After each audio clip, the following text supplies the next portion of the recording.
한 주간 평안하셨습니까? 오늘은 초대교회의 갈등에 대해서 말씀드리려고 합니다. 초대교회라고 하면 서로 한마음 한뜻이 되어 모든 소유를 나누며 교제하는 통일된 공동체를 생각하지만 신약 성경만 보더라도 이미 그 안에 많은 갈등과 복음의 이해에 있어서 다양한 스펙트럼이 있는 것을 볼 수 있습니다. 사도행전 6장에 이런 기록이 있습니다. 그 무렵 제자들의 수는 점점 늘어났습니다. 그때 그들 가운데 그리스파 유대 사람들이 히브리파 유대 사람들에 대해 불평이 생겼습니다. 매일 음식을 분배받는 일에서 그리스파 유대 사람 과부들이 빠졌기 때문입니다.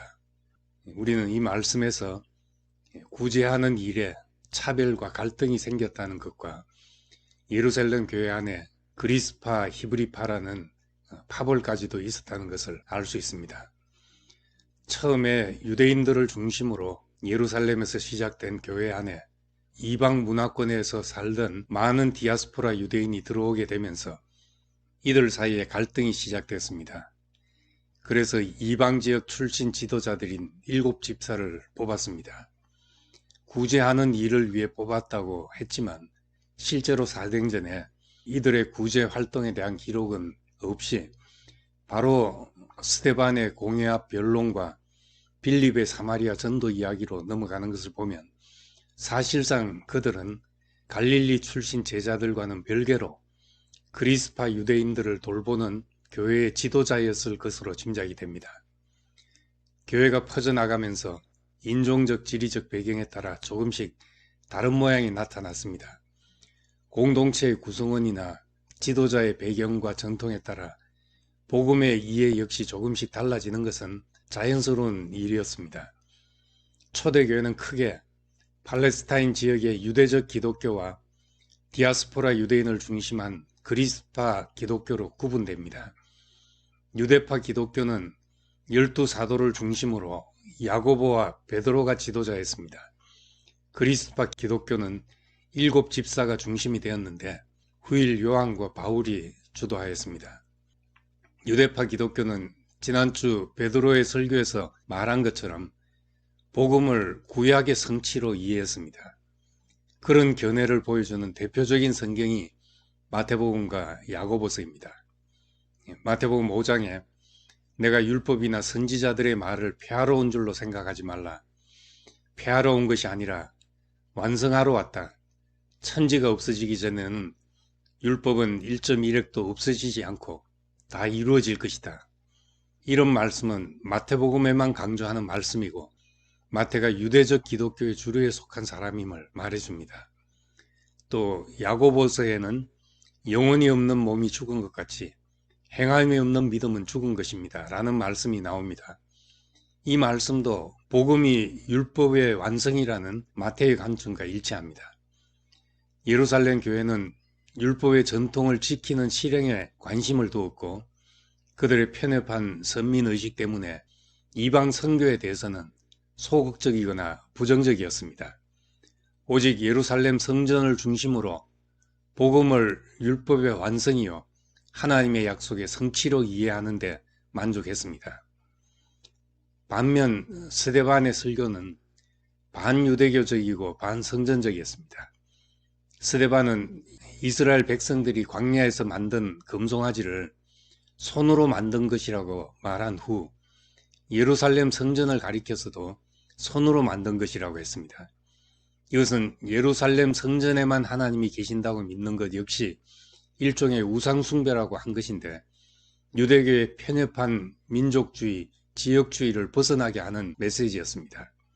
스데반이 선포한 하나님은 유대 땅에만 계시는 유대인만의 하나님이 아니라 이방 땅과 이방인들에게도 자신을 나타내시는 하나님이었습니다. 유대인만의 하나님, 성전에만 계시는 하나님, 이런 생각은 하나님을 자기 울타리 안에 가두는 일이었습니다.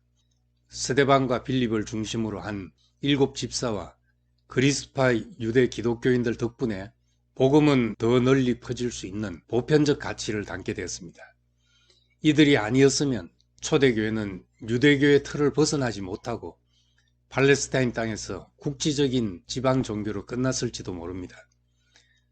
서로 다른 사람, 다른 문화에서 모였기 때문에 바울은 유대인에게는 유대인의 모양으로, 이방인에게는 이방인의 모양으로 나가야 했고, 단순한 사람들에게는 단순한 복음으로, 고상한 사람들에게는 그리스도의 지혜의 깊이와 넓이로 다가가서 복음이 모든 사람이 받을 만한 기쁜 소식이란 것을 보여주었습니다. 초대교회는 갈등과 혼돈을 겪으며 지속해서 다양한 모습으로 발전해간 공동체였습니다. 우리는 초대교회의 하나된 모습에는 익숙하지만 얼마나 다양한 모습으로 펼쳐졌는지는 잘 모릅니다. 바울은 이런 현상을 경험하면서 고린도전서 12장에 몸은 하나이지만 많은 지체가 있고 몸의 지체는 많지만 그들이 모두 한 몸이듯이 그리스도도 그러하십니다 라고 말했습니다. 제가 신학을 하면서 알게 된 중요한 사실 하나는 내가 이해하고 있던 복음이나 성경 이해는 단지 기독교 전통의 넓은 스펙트럼의 한 부분이었다는 사실입니다. 내 이해는 전체의 일부분이라는 사실을 모른 채 내가 아는 것만이 성경적이라고 생각했습니다. 제가 평신도 때 알았던 성경적 예수 이해는 지금 내가 사는 시대, 내가 사는 땅에서 내가 속한 공동체의 이해였다고 보는 것이 맞습니다. 사람은 누구나 자신이 속한 사회의 전통과 시대 정신이라는 한계 속에서 생각하고 삽니다. 이 울타리의 영향과 한계를 벗어나자면 가끔씩 나와 다른 전통 속에 있는 것들, 그리고 더 넓은 전체를 살펴볼 수 있어야 합니다. 성경 속에는 많은 나무가 있습니다. 교회사 속에도 많은 나무를 볼 수 있습니다. 나무들이 없다면 큰 숲도 이룰 수 없습니다. 그런데 때로 나무에 집착하다가 숲을 못 보게 된다는 것입니다.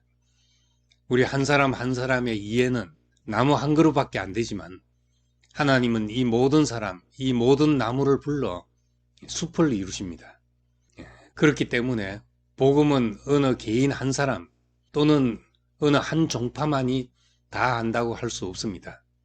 나만 알았고 우리 교회만 이 진리를 알고 있다고 생각하는 것은 예수 그리스도 복음을 사유화하는 것입니다. 사도들이 목숨 건 헌신을 통해 열어놓은 보편적인 복음을 자기 이해의 울타리 안에 다시 가두어 특수한 복음, 엘리트만의 복음으로 되돌아가게 하는 것입니다. 우리는 내 옆에 사람이 모두 나와 같기를 원합니다. 그러나 그것은 내게 편한 일이 될 수는 있어도 하나님 나라의 확산에는 오히려 방해되는 일입니다. 사람은 모두 지문도 다르지만 귀도 다르게 생겼습니다.